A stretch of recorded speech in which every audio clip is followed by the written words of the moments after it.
In this video, I'll be showing you step by step how to create a quote inside of Zoho Books. So the first thing you need to do is open up Zoho Books. Then from here, you need to go over to the sales here and go down to quote.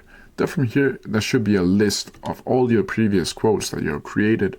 Or if you don't already have created one, then you need to just click create a new quote. Then from here, this page should be popping up. And as you can see over here, you can add a customer name. You can either select an already existing customer or add a new customer down here. In this tutorial, I'll just choose this one in particular. Then you can add a billing address and a shipping address. And from here, you can go down to quote and you can change the quote to whatever you really want. You can also change the reference number.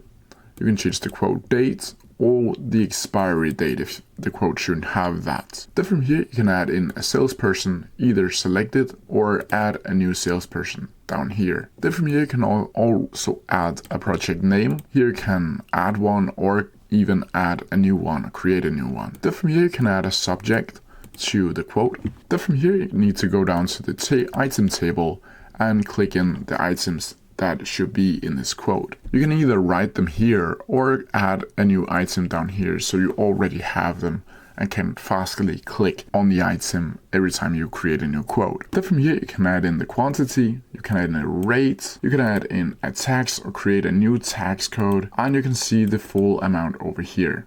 You can also add a new row or add item in bulk. Then from here, you need to see the subtotal.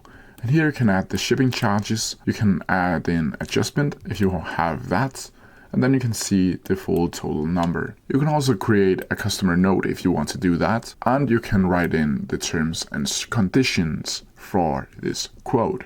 Down here you can also attach a file to the quote if you need to do that.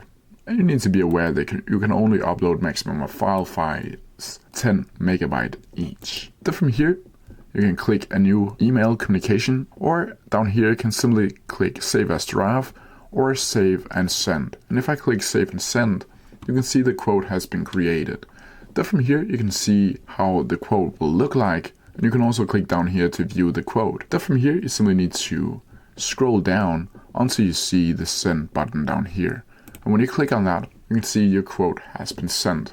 And that's how you do it. If you have any questions about it, please leave them down in the comment section below and I'll try my best to answer them as quickly as possible. See ya!